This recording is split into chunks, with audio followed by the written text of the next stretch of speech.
আমাদের senior advocate Zainul Abedin বিএনপির পক্ষ থেকে নির্দলীয় তত্ত্বাবধায়ক সরকার ব্যবস্থা, যেটি আমাদের তৎকালীন সাবেক প্রধানমন্ত্রী বেগম খালেদা জিয়া সংবিধানে অন্তর্ভুক্ত করেছিলেন, যার ভিত্তিতে দেশের মানুষের ভোটাধিকার সুনিশ্চিত হয়েছিল, সেটি পরবর্তীতে সুপ্রিম কোর্টের আপিল বিভাগ, তৎকালীন মাননীয় প্রধান বিচারপতি এবিএম খায়রুল হকের নেতৃত্বাধীন বেঞ্চ, 7 জনের বেঞ্চের মধ্যে 4 জন এটা বাতিলের পক্ষে, 3 জন এটা রাখার পক্ষে রায় দিয়েছিলেন। এই রায়টির বিরুদ্ধে আমরা বাংলাদেশ জাতীয়তাবাদী দলের পক্ষ থেকে বিএনপি মহাসচিব জনাব মির্জা ফখরুল ইসলাম আলমগীর একটি রিভিউ পিটিশন করেছিল। যে রিভিউ পিটিশনের উপরে আমাদের প্রাথমিক শুনানির পরে আদালত 3টি বিষয়ের উপরে লিভ গ্রান্ট করেছিল, সেটার উপর এখন শুনানি হচ্ছে। প্রথমটি হচ্ছে তৎকালীন সময়ে বিচারপতি এবিএম খায়রুল হক সাহেবের নেতৃত্বাধীন 7 জনের যে বেঞ্চ সর্বসম্মতভাবে যে সংক্ষিপ্ত আদেশ দিয়েছিলেন, দিয়ে বলেছিলেন পরবর্তী 2টি জাতীয় সংসদ রেইনবো অ্যাক্রোপ্লাস্টে অ্যাক্রিলিক এমালশন থাকায় মুছে ফেলা যায় যে কোনো দাগ সহজেই। Rainbow Paints, colour of joy. তখন দিয়েছিলেন, কিন্তু পরবর্তীতে মূল জাজমেন্ট যখন বের হলো তখন দেখা গেল ওই শর্ট অর্ডারের মধ্যে সবার যে সিদ্ধান্ত ছিল পরবর্তী 2টি জাতীয় সংসদ নির্বাচন তৎকালীন বিদ্যমান ব্যবস্থায় হতে পারে, সেটি পরিবর্তন করা হয়েছে। যে ব্যাপারে ওই জাজমেন্টের অন্যতম বিচারপতি আব্দুল ওহাব মিয়া সেটা সুস্পষ্টভাবে উল্লেখ করেছেন। আমরা বিএনপির পক্ষ থেকে আমাদের সিনিয়র জয়নুল আবেদিন সুস্পষ্টভাবে বলেছে যে 13 সংশোধনের মাধ্যমে নির্দলীয় তত্ত্বাবধায়ক সরকার ব্যবস্থা সংবিধানে সন্নিবেশিত করার মাধ্যমে বিএনপির নেতৃত্বাধীন তৎকালীন সরকার বাংলাদেশের জনগণের ভোটাধিকার, গণতন্ত্র, মানবাধিকার, আইনের শাসন সুনিশ্চিত করেছিল এবং তত্ত্বাবধায়ক সরকার ব্যবস্থা 15 সংশোধনের মাধ্যমে সংবিধান থেকে তুলে দেওয়ার কারণে বাংলাদেশের মানুষ তাদের ভোটাধিকার থেকে বঞ্চিত হয়েছে।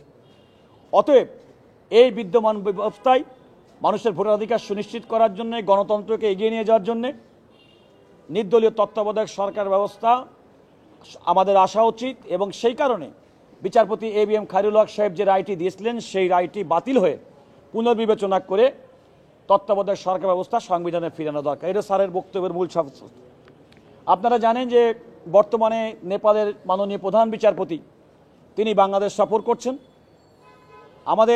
আমাদের স্যারের বক্তব্যের মধ্যেই বাংলাদেশের মাননীয় প্রধান বিচারপতি বললেন যে নেপালের প্রধান বিচারপতি আজকে আমাদের আদালতে আমাদের কার্যক্রম পর্যবেক্ষণ করবেন এবং এই মামলা সংক্রান্ত বিষয়ে উনি আমাদের 2 জনকে, আমি ব্যারিস্টার রুহুল কুদ্দুস কাজল এবং ব্যারিস্টার এহসান সিদ্দিকীকে বললেন যে 2টা পয়েন্ট, যে পয়েন্টটা আমার মনে হয় সাংবাদিক বন্ধুরা আপনারা জানতে চেয়েছেন। প্রশ্ন উঠেছিল যে খায়রুল হক সাহেবের যে রায়টি দিয়েছিলেন তখন কিন্তু তিনি প্রধান বিচারপতি ছিলেন না, অর্থাৎ একজন প্রধান বিচারপতি তিনি অবসর গ্রহণের পরে কোনো রায়ে স্বাক্ষর করতে পারেন কিনা এবং স্বাক্ষর করলে সেটির আইনগত মূল্য কী, এটা ছিল মূল প্রশ্ন। আমি সেক্ষেত্রে আমাদের বিদ্যমান সুপ্রিম কোর্টের আপিল বিভাগের যে রুলস 1988 সাল, আমাদের সংবিধানের 105 অনুচ্ছেদ এবং আমাদের দেওয়ানি কার্যবিধি দেখিয়ে আমি মাননীয় আদালতকে বলেছি যে দেখেন, একটা হচ্ছে প্রোনাউন্সমেন্ট অফ দ্য জাজমেন্ট, একটা রায় ঘোষণা, আর পরবর্তীতে রায় স্বাক্ষর করা সম্পূর্ণ 2টি ভিন্ন জিনিস। রায় যখন প্রোনাউন্স করা হয়েছিল তখন বিচারপতি এবিএম খায়রুল হক সাহেব তিনি বিচারাঙ্গনে আসীন ছিলেন।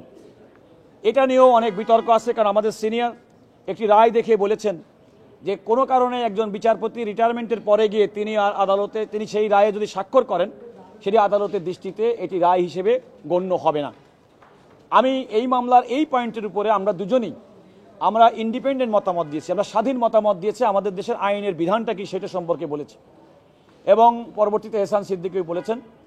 আমরা যেটা বলেছি আদালতের কাছে যে আদালত যে রিভিউ পিটিশনটি শুনছেন, অর্থাৎ নির্দলীয় তত্ত্বাবধায়ক সরকার ব্যবস্থা বাতিল করে বিচারপতি এবিএম খায়রুল হকের দেওয়া রায়, আমরা বলেছি যে অবশ্যই পুনর্বিবেচনা করতে হবে।